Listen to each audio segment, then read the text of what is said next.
Hello, everybody. Thank you for being with us today.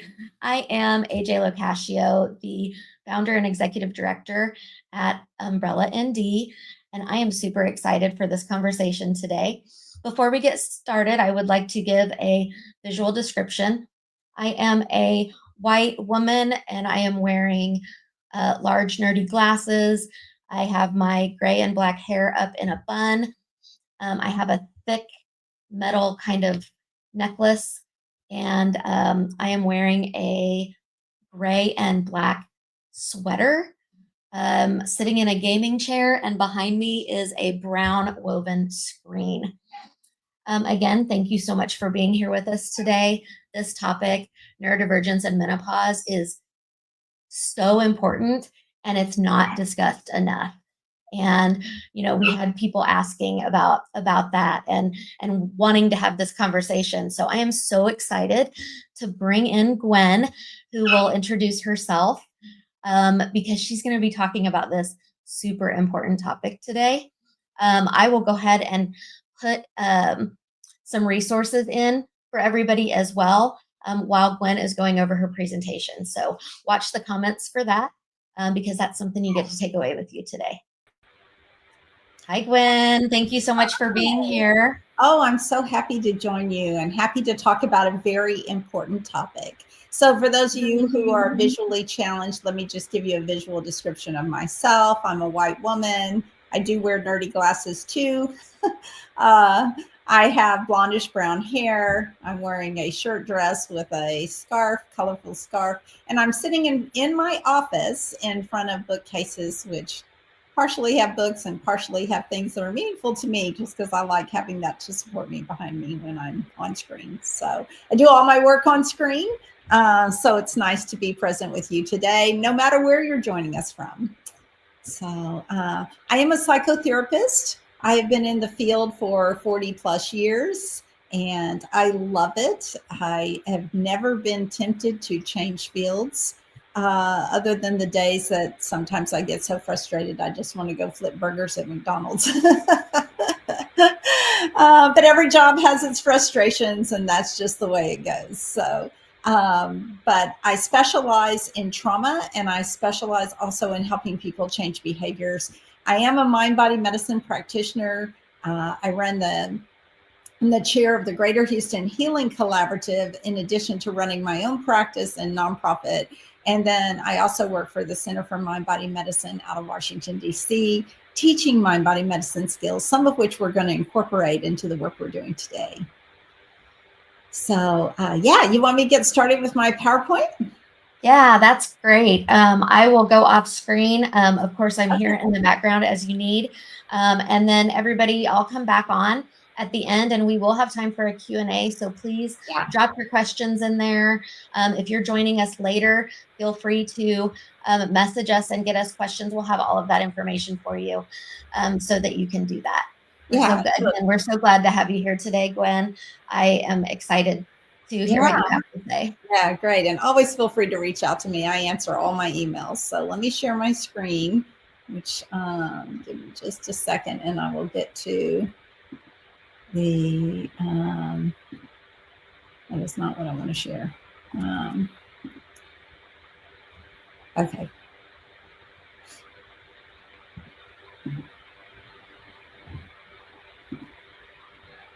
Here we go. Can find the right button sometimes is really challenging.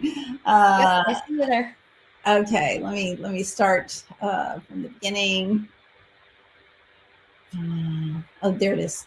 Sorry, it's been a while since I've done this online. Okay, here we go. So we want to talk about menopause and how it impacts neurodivergence. So navigating this with compassion and skill.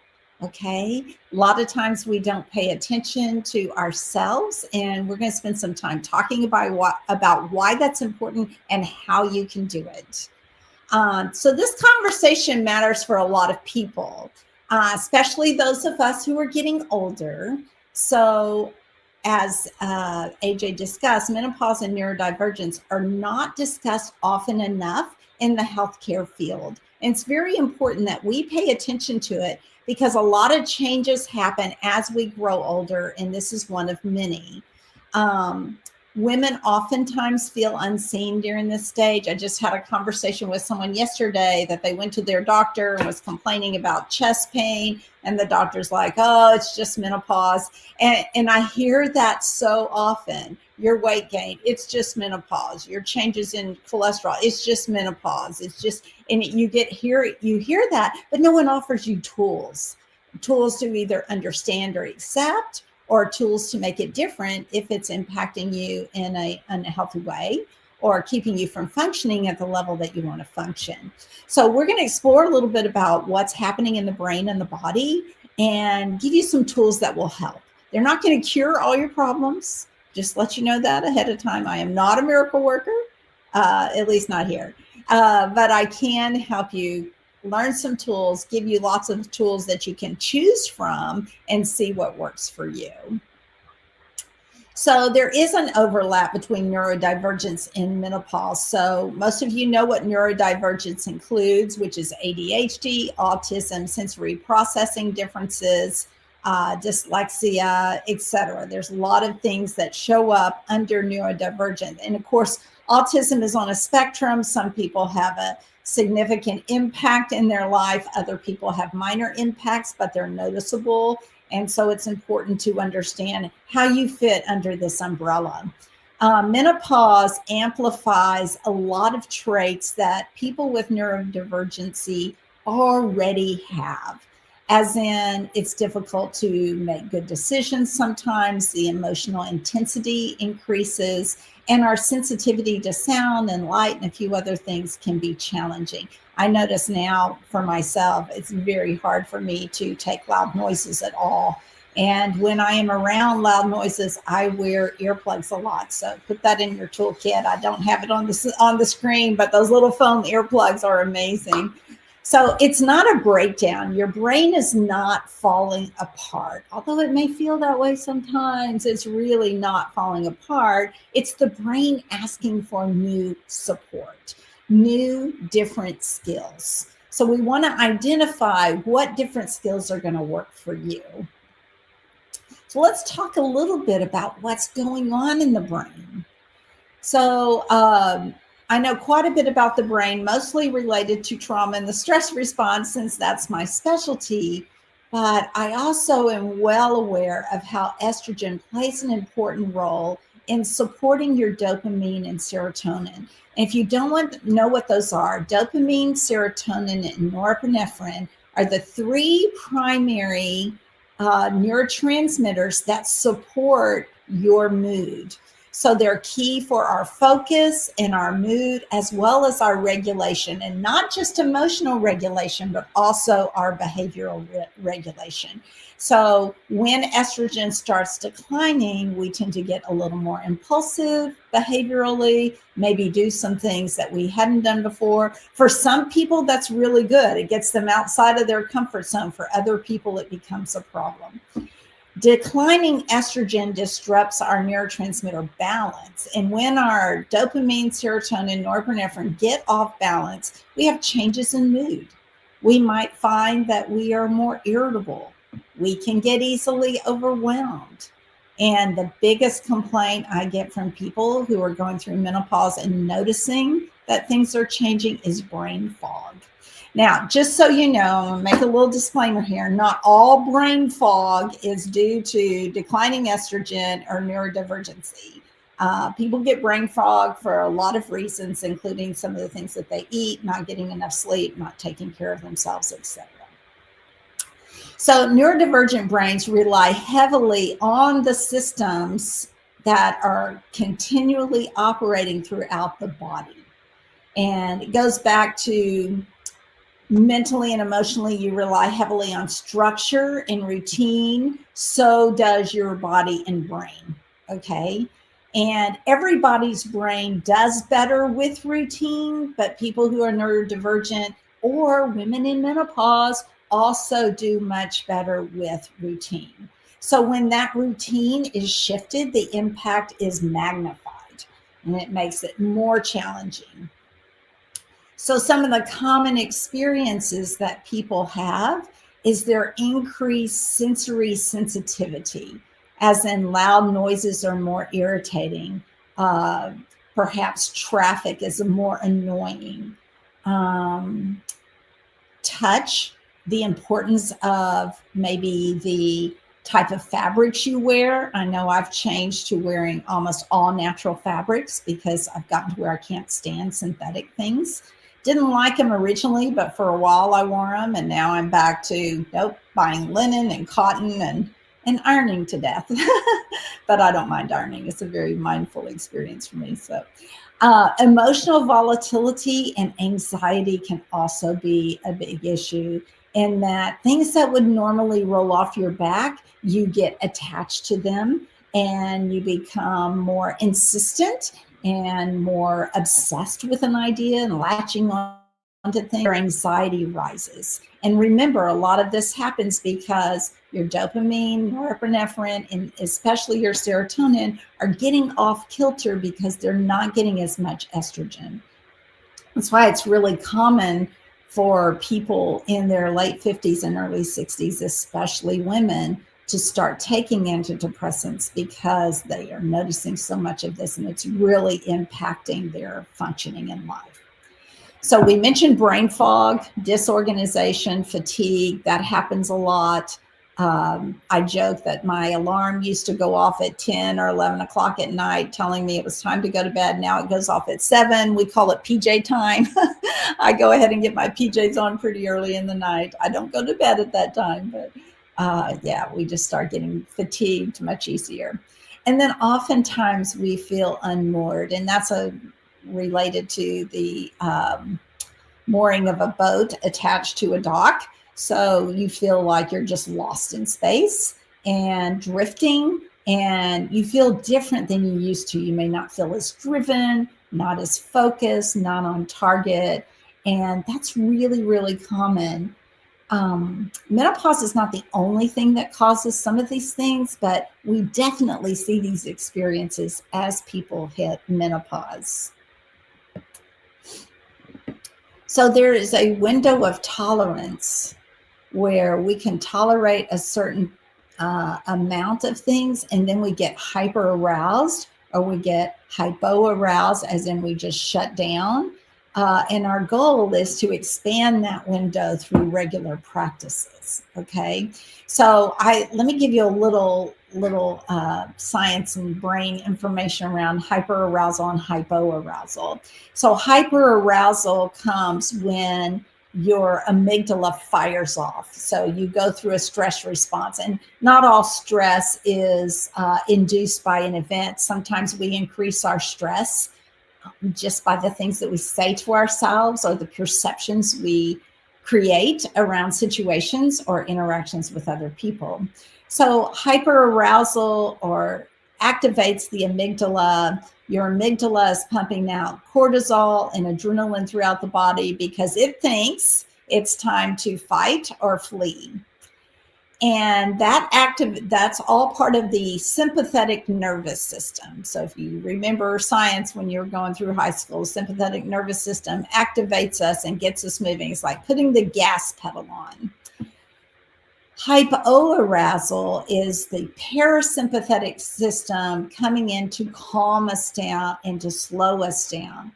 Sometimes, though, our sympathetic nervous system, like the gas pedal, is pedal to the metal. I mean, it's guns to the floor, everything's down and we're going as fast as we can. The parasympathetic nervous system is working really hard to override that with a brake pedal.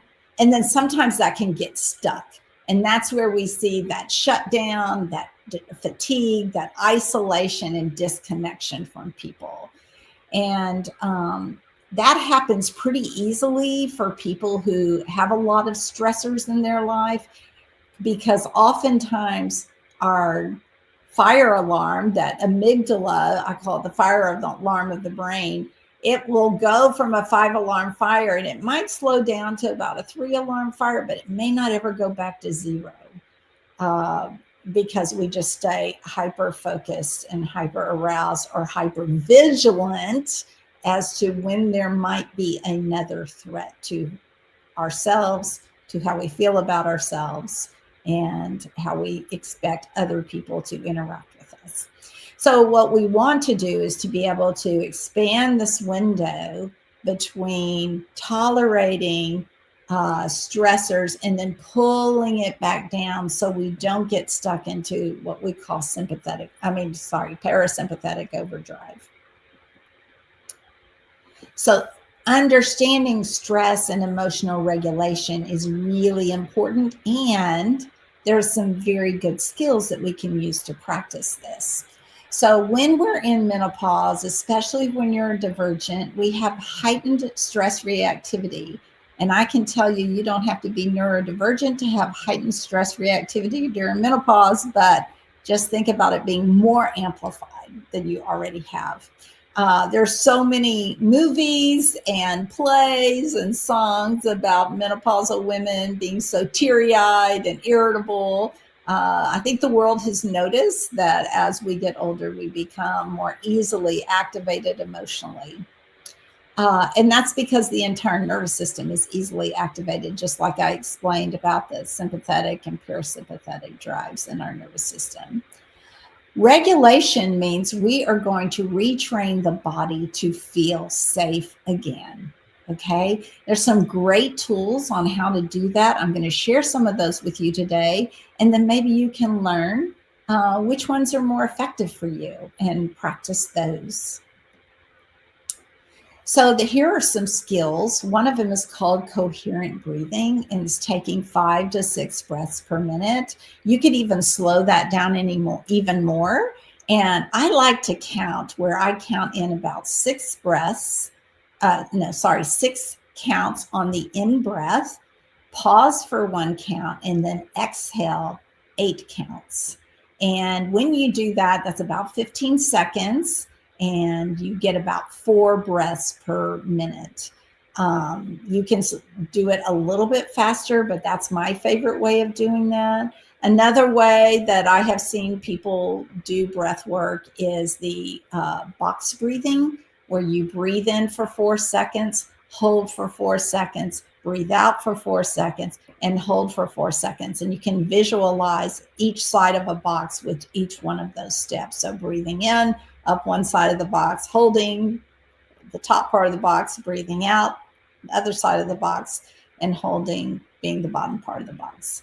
So that's a good way of doing it. Soft belly breathing is a skill that we use in the Center for Mind Body Medicine, and I can teach that to you before we leave today. It's a wonderful skill, and it only takes a few minutes, and you can do it everywhere at any time. And it's a great way to calm the body down and to regulate the amygdala. And as we do it, I'll teach you why it works. We can also ground through movement, where we're doing some walking, very slow meditative walking with our steps, and being mindfully aware of our feet and how they are touching the ground. We can also ground through rocking in a chair, or doing some stretching. Stretching is a great way, whether you're stretching by pulling your arms above your head in a chair, or you're actually getting down on the floor and doing various stretches that way. It's also important to stay hydrated, make sure you're getting enough protein in your diet and lots of rest, because all of this supports those neurotransmitters and the other neurochemicals, helping them all to stay in balance, so you're less likely to have emotional reactivity. This is the preventative part of emotional regulation. So here's some skills that can be very helpful. One of them is reframing the whole experience for yourself. And as I mentioned at the beginning of this talk, your brain is asking for more support. So instead of thinking, my body is falling apart, my body is punishing me, which I hear all the time, try to reframe that to my body is communicating with me. It's not failing. It's not falling apart. It's not punishing me. Just remind yourself it's asking for more support. For instance, last night I did not sleep well. I had done a really hard workout yesterday, and I also have mast cell activation syndrome. And so in the middle of the night, I had a mast cells event. And so I was up taking antihistamines, trying to calm my body down. And so this morning when I woke up, I did not go work out because my body was saying, you need to rest. That's how it communicated to me. Okay, so we've got to learn how to pay attention to our body's signals and communicate and listen to the communication it sends us. Another great skill is a self-compassion break. And I'm happy to send you a copy of that to AJ so she can get it out to all you listeners. This is a great way to take time to care for yourself. I'm going to break it down just really quickly. In a moment when you feel inadequate or you feel like things are falling apart for you, you take a mindful approach to it where you're just aware that this is what's happening right now. You secondly remind yourself of what we call common humanity, that you're in this race of humans that are all experiencing lots of challenges. And there are many people who are experiencing some of the same things that you're experiencing in this moment. So you're not alone. You're not isolated. You're having a common experience with other people. And then we give ourselves some kindness. And by doing that, we can place our hands on our heart. We can put our arms around us and give us a little hug. We can touch our face. We can put our hands around our belly, whatever feels soothing, any kind of soothing touch.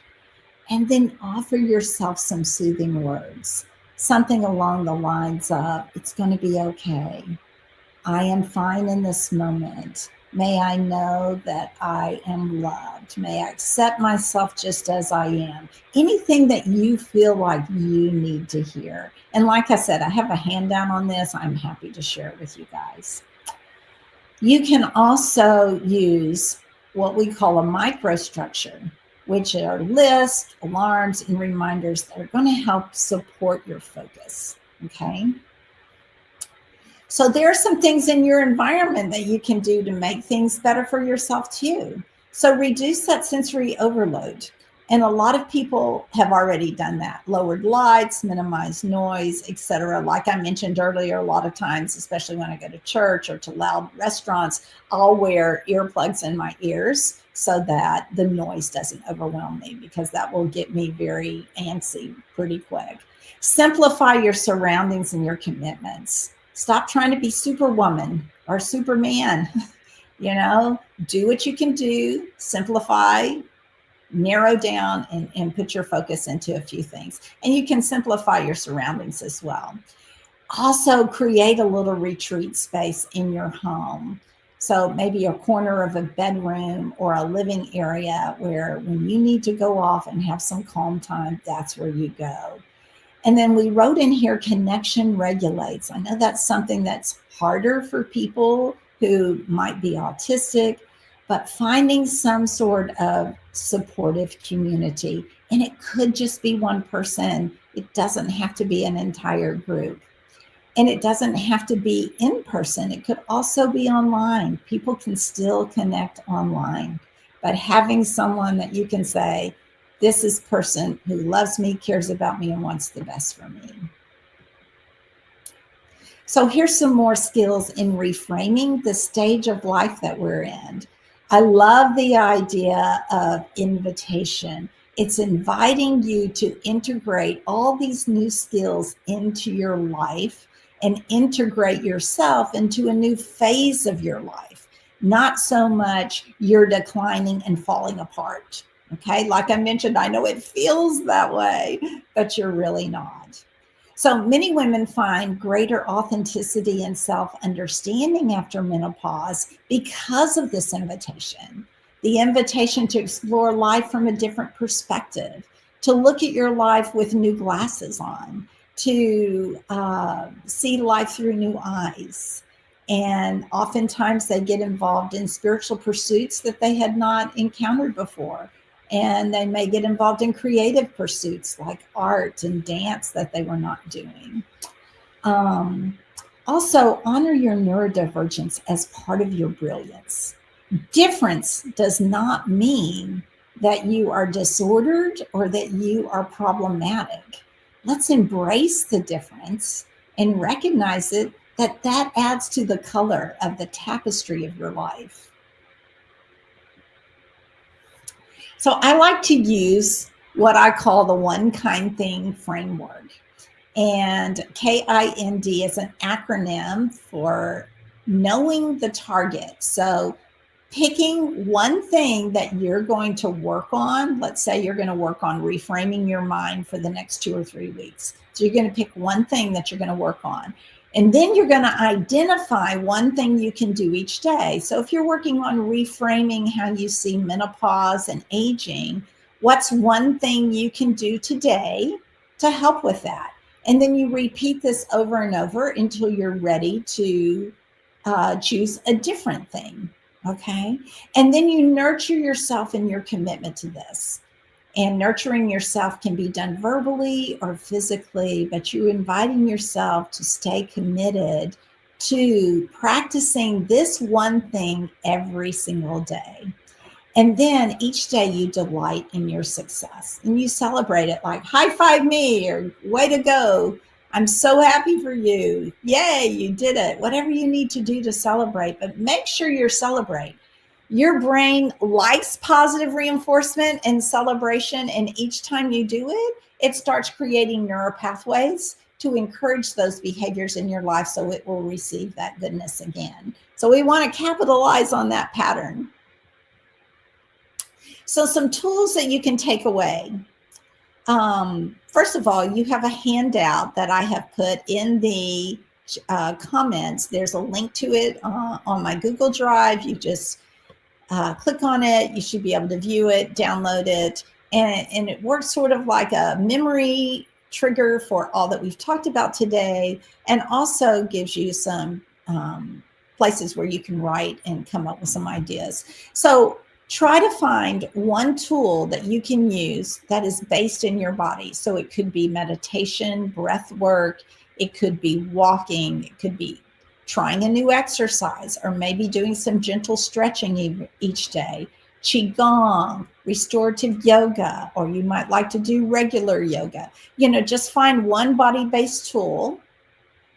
You can also do tools that are smaller and more immediate, such as finger tracing, grounding in the moment with your feet in the grass or in the carpet in your home, or just some mindfulness exercises that bring you back to the moment. Mind-based reframe, that's where we look at how we're perceiving this experience in our life. Instead of saying, oh my gosh, I'm getting so fat and ugly and everything's wrinkly now and sagging to the floor, really reframing that for yourself and reminding yourself that one of the reasons your belly might be a little bit bigger now is because it housed children at one time, or it really enjoys good food, or, different things like that. So one, environmental support, look into resources around you. What can you do inside your home that could be calming? Like we talked about, having some safe space for you to go and calm, or maybe straightening and decluttering some things so that it's not so overwhelming. And if you need help, be sure and ask for help. There are plenty of people who can come and help you with that kind of support. And one connection source, either online and in person. And as much as I love reading books, I don't recommend your connection source being a book.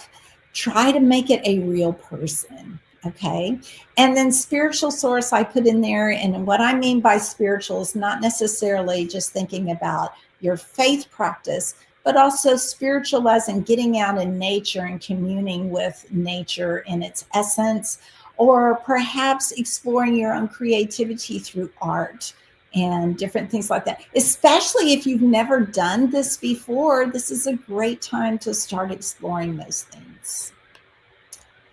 So just to remind yourself, you're not broken. Your body is changing and it's calling for a new type of care, a new type of self-care. Maybe some of the things that you did for self-care before aren't working as well as they did. And now you have to explore new avenues. Also, I want to encourage you to continue your self-compassion. If you need more information about that, I think in your handout, I've got Dr. Kristen Neff's name there. She has a great book. There's a great program called Mindful Self-Compassion that I've taught in the past. I haven't been teaching it lately, but it's a wonderful program in teaching us skills in mindful self-compassion. And continue to ask for support. I know it sounds weird. Look, I'm going through a hard time, or this is challenging for me. A lot of us have a hard time even saying those words, but it's really important that we reach out for support. And one of the best ways to do that is other women and other people going through this challenge. Okay. And if you need any support professionally, I'm here for you. And so I put my website there. You can reach out through that website. There's a contact form you can fill out. And so, yeah, hopefully this is really helpful to you, and we can talk about that some more.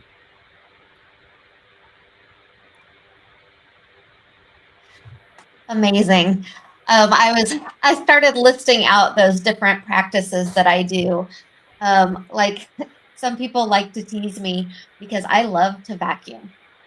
Oh, yeah.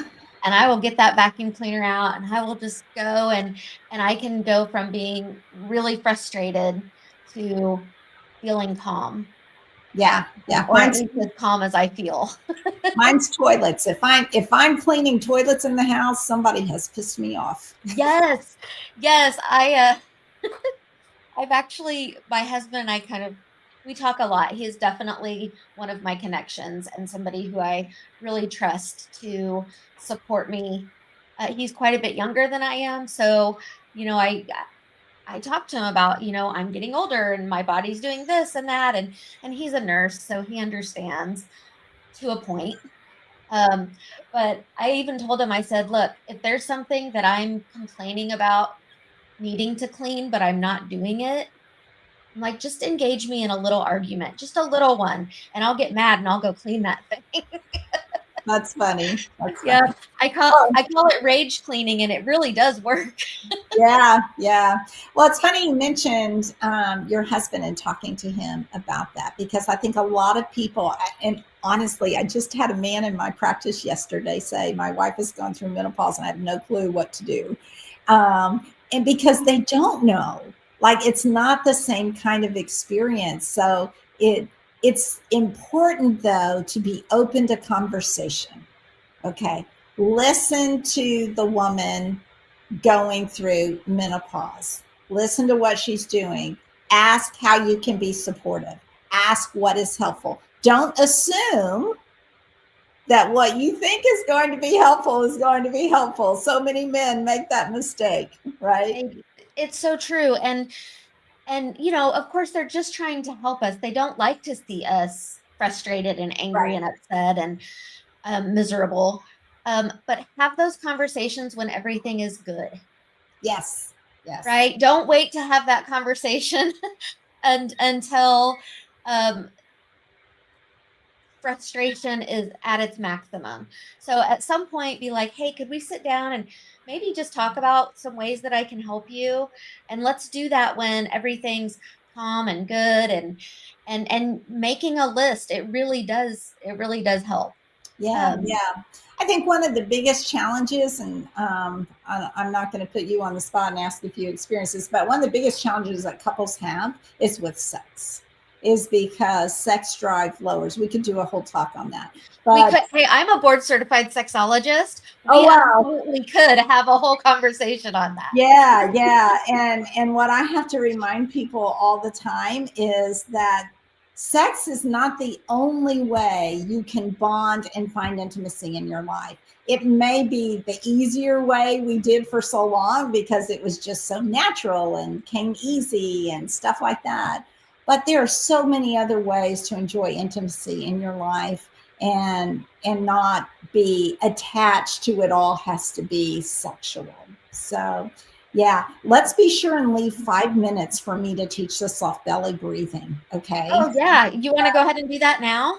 Yeah, let's do that. Are there Yeah, any that's more a great one. questions really quick that I didn't address in our conversation?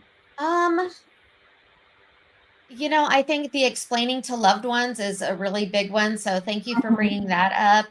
Um, I guess one of the things that you said was this invites integration, not decline. Mhm. Um, can you explain a little bit more of maybe what that looks like so people are able to identify that? Yeah, so I know sometimes I talk in very broad terms, and so let me get a little more specific about that. So a lot of people think I am aging, and they automatically have an idea of what aging looks like, and it's declining in skills. I can't do what I used to. I can't think what I used to think. I'm not as sharp as I used to be. I'm not as fast as I used to be. I'm not as funny as I used to be. I don't have as much endurance as I used to be. And what science is showing is that you do not need to decline that way. A lot of people just assume that that's what happens when you age.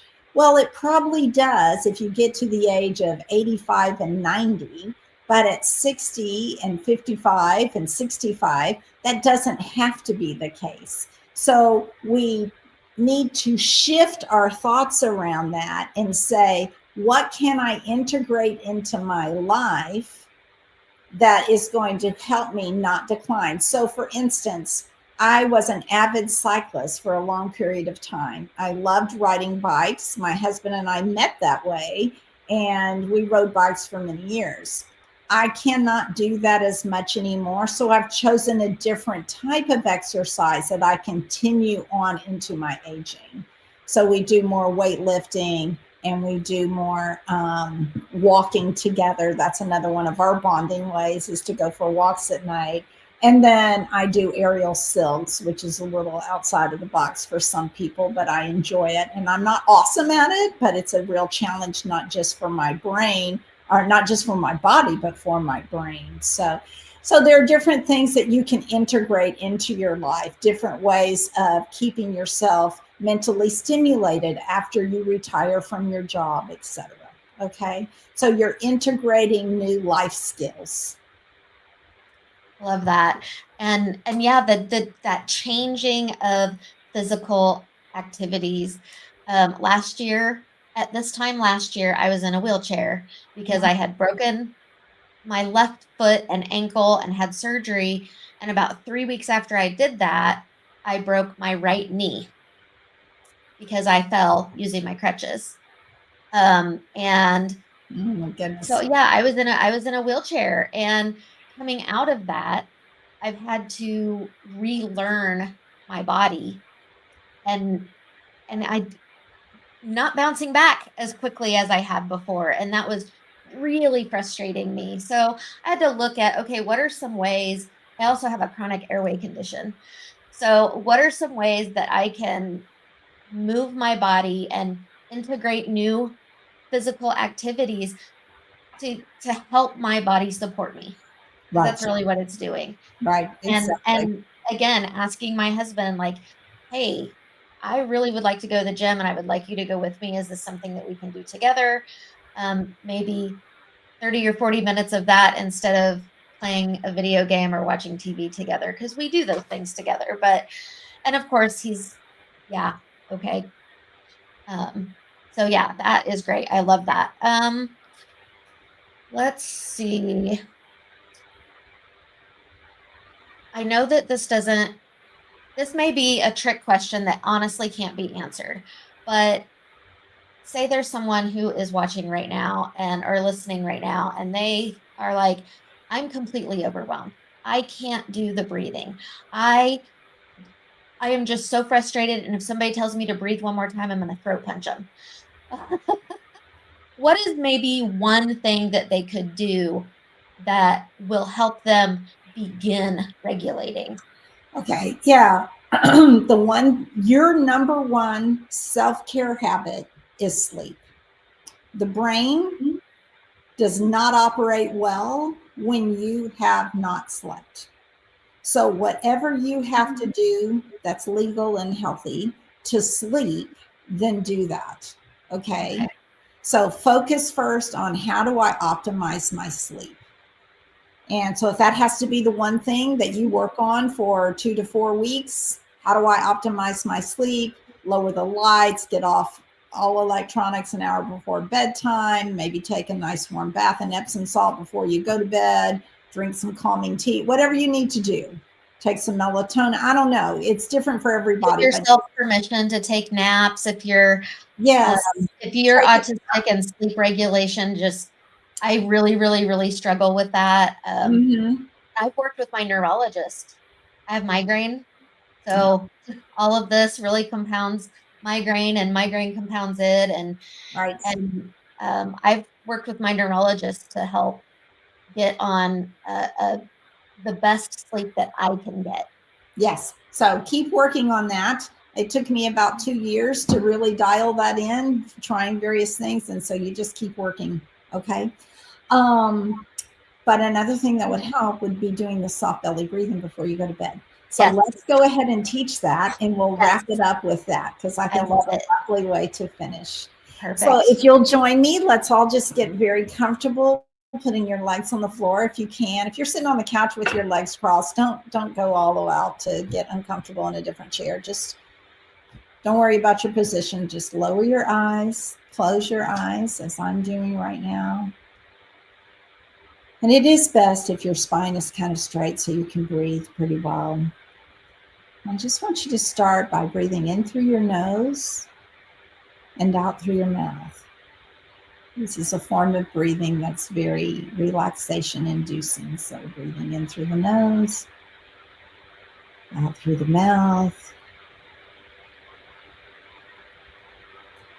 I find this to work a lot easier if I just keep my mouth slightly ajar and then control the airflow with my tongue.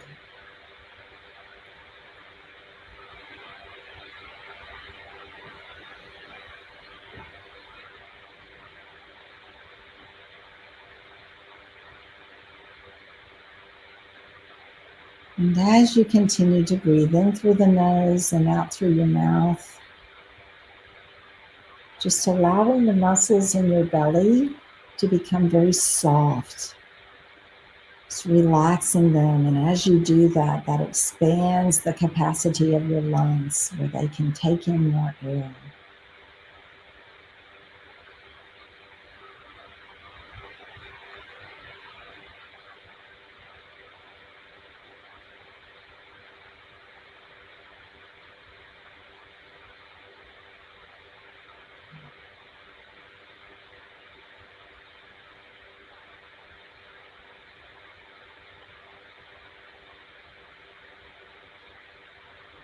And breathing deeply like this actually activates the vagus nerve. And the vagus nerve is a web of nerves that runs from the belly up into the brain, sending signals for the mind to calm down, for the muscles to relax, slowing the amygdala down so it calms and doesn't fire off as fast. Calms the mind and the body.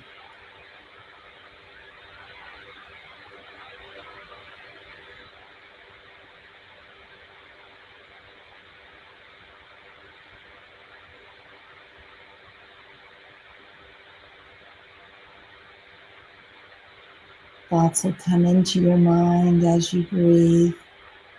Just notice them and let them go back out again, bringing your focus back to your breath and to the soft belly.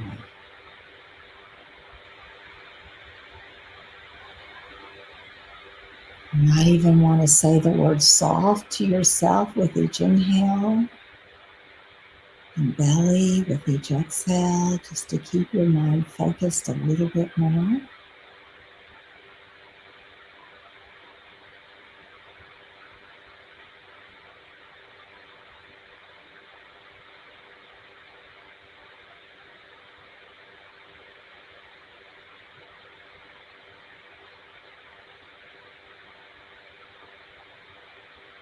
And with each breath, allowing the other muscles in your body to relax just a little more, softening, maybe sinking down into your chair.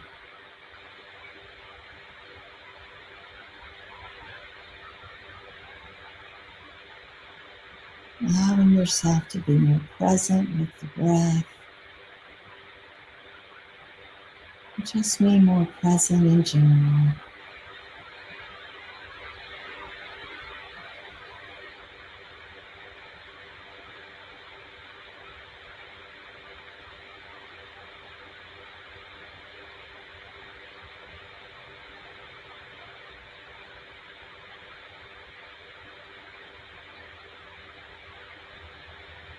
The body knows how to calm itself when we take a moment to rest and allow the breath to do its work.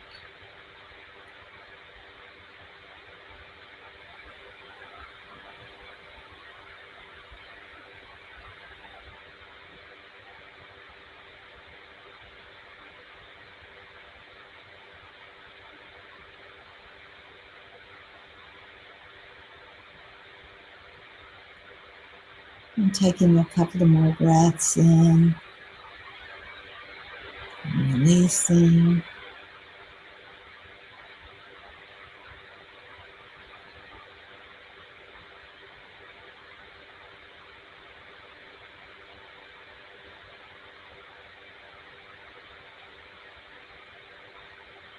Taking one more deep breath in. And releasing and slowly allowing yourself to open your eyes.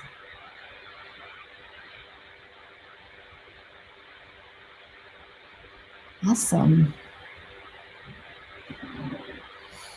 All right. Well, thank you so much for having me here, AJ. Oh, thank you for coming and sharing so much great knowledge. I know sometimes listening to these, when we're feeling dysregulated, it can be frustrating to talk about getting regulated. Yeah. So, one of the big things that I took away from today is you don't have to do everything at once, and it's okay to spend an ample amount of time on one thing.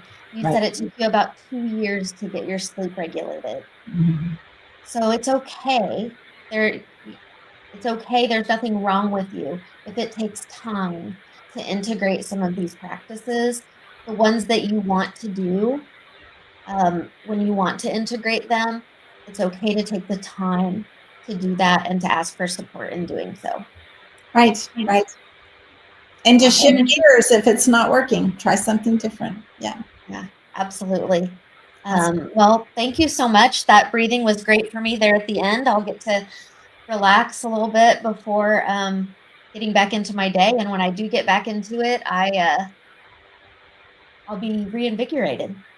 Awesome. That's Yay! wonderful. Thank you so much. Thank you so much. I am gonna hit end stream and it'll be just a few seconds. Thank you everybody for joining us.